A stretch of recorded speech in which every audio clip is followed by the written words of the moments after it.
আসসালামু আলাইকুম, welcome to Riasad আজিম। ভিন্ন ধর্ম মতাদর্শে যারা শুনছেন সবার প্রতি আন্তরিক কৃতজ্ঞতা। গরম পড়েছে, গরম বাড়ছে এবং আপনার লাইফকে কুল করতে কুল নিয়ে এসেছে কুল ডিও স্টিক, যার অত্যাধুনিক অর্ডার ফাইটিং ফর্মুলা আপনার ঘামের দুর্গন্ধ দূর করবে, 24 ঘন্টা ফ্রেগনেন্স এনশিওর করবে।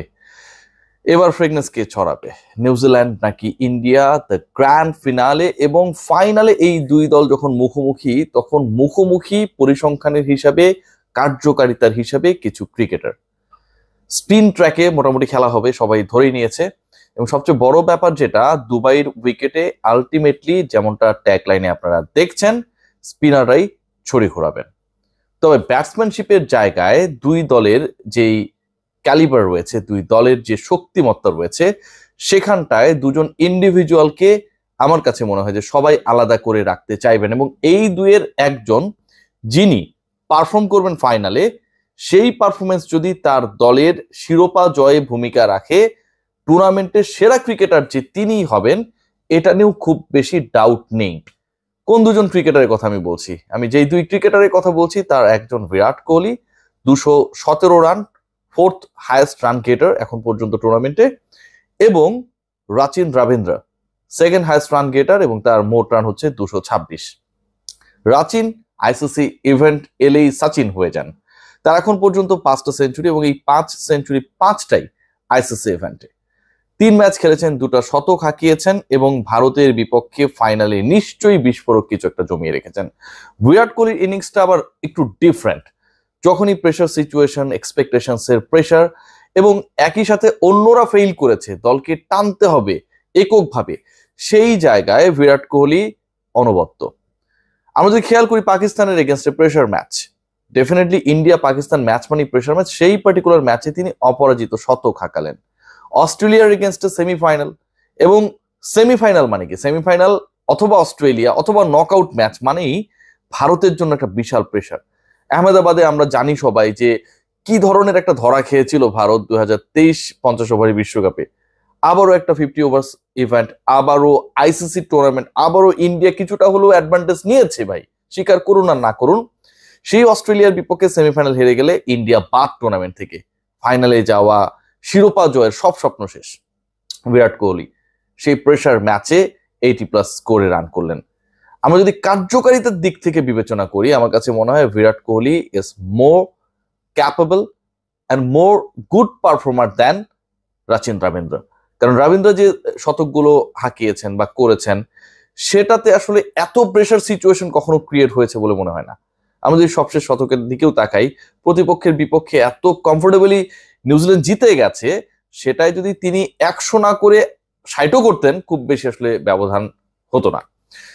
সেকেন্ড পার্ট যেটা, দুই দলের আসলে স্পিন শক্তি একটা কিন্তু বড় রোল প্লে করবে। আমরা যদি খেয়াল করে দেখি, গ্ল্যান ফিলিপস এর কথা বলতে পারি, ব্রাসওয়েলের কথা বলতে পারি, স্যান্টনারের কথা বলতে পারি। এই যে তিনজন বোলার, তিনজন স্পিনার, লাস্ট ম্যাচে সেমিফাইনালে নিউজিল্যান্ডের হয়ে তারা কিন্তু 6 উইকেট নিয়েছিলেন, এবং সেটা হচ্ছে ডেফিনেটলি দুবাইয়ের সয়েলে না। যখন খেলাটা হচ্ছে দুবাইতে, এবং দুবাইতে ভারত 4 জন স্পিনার নিয়ে নামবে। মোহাম্মদ শামি এবং হার্দিক পান্ডিয়া তো থাকবেনই। হার্দিক পান্ডিয়া অলরাউন্ডার, মানে তারা এই বিলাসিতা দেখাতে পারে। এর বাইরে কিন্তু আপনার থাকবেন কুলদীপ, থাকবেন বরুণ, থাকবেন জাদেজা, থাকবেন অক্ষর প্যাটেল। এই 4 জন স্পিনারের 2 জন আবার অসাধারণ অলরাউন্ডার। সো জাদেজা এবং অক্ষর প্যাটেল ব্যাটিং এ অবদান রাখবেন, সেটা তো অনেক পরের হিসাব। বাট ঘূর্ণি বলে নিউজিল্যান্ডের যে তারা একটা বড় এক্সাম নেবেন, এটা নিয়েও কোনো ডাউট নেই। দুই দলের যদি রেকর্ড দেখা যায়, সেখানটা এবার নিউজিল্যান্ড অন্যরকম একটা আত্মবিশ্বাসী জায়গায় রয়েছে। এবারের যে চ্যাম্পিয়ন্স ট্রফি, সেখানটায় 14টা শতক হয়েছে। এই 14 শতকের 5টা করেছেন নিউজিল্যান্ডের ব্যাটাররা, বাকি সব দল মিলে করেছেন 9টা। সবচেয়ে হাইয়েস্ট রান টুর্নামেন্টে 362, এই রানটাও তারা করেছে লাস্ট ম্যাচে, সেমিফাইনালের মতো একটা ম্যাচে, এবং যেখানটায় প্রতিপক্ষ south Africa.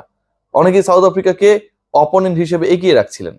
So many issues আমার কাছে মনে হচ্ছে যে ফাইনালটাকে এক্সাইটিং করেছে। সবচেয়ে বড় ইস্যু যেটা, যারা বলছেন যে ভারত দুবাইতে সুবিধা পাচ্ছে, সুবিধা পাবে, সুবিধা পেয়েছে, ডেফিনেটলি কম বেশি সত্য। নিউজিল্যান্ডের জন্য আমার কাছে মনে হচ্ছে অসুবিধাটা খুব বেশি হবে না। কেন হবে না? নিউজিল্যান্ড তাদের ভারতের বিপক্ষে গ্রুপ পর্বের শেষ ম্যাচটা দুবাইতেই খেলেছিল। সো দুবাইতে খেলার এক্সপেরিয়েন্সটা নিউজিল্যান্ডের প্রিভিয়াসলি আছে। যদি প্রতিপক্ষ হইতো সাউথ আফ্রিকা, তাহলে তাদের জন্য দুবাইয়ের সয়েলে খেলা, ওখানকার অ্যাটমসফিয়ারের সাথে মানিয়ে নেয়া, এই যে ইস্যুসগুলো না, এগুলো হয়তো একটা কারণ হতে পারতো। কিন্তু যেহেতু নিউজিল্যান্ড প্রিভিয়াসলি খেলেছে, হেরেছে, এবং হারার কারণগুলো তারা নিশ্চয়ই উদ্ধার করতে পেরেছে, জানতে পেরেছে।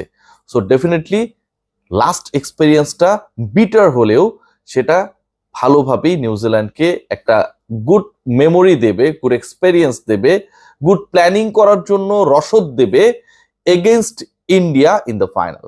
দেখা যাক শেষ পর্যন্ত কি হয়।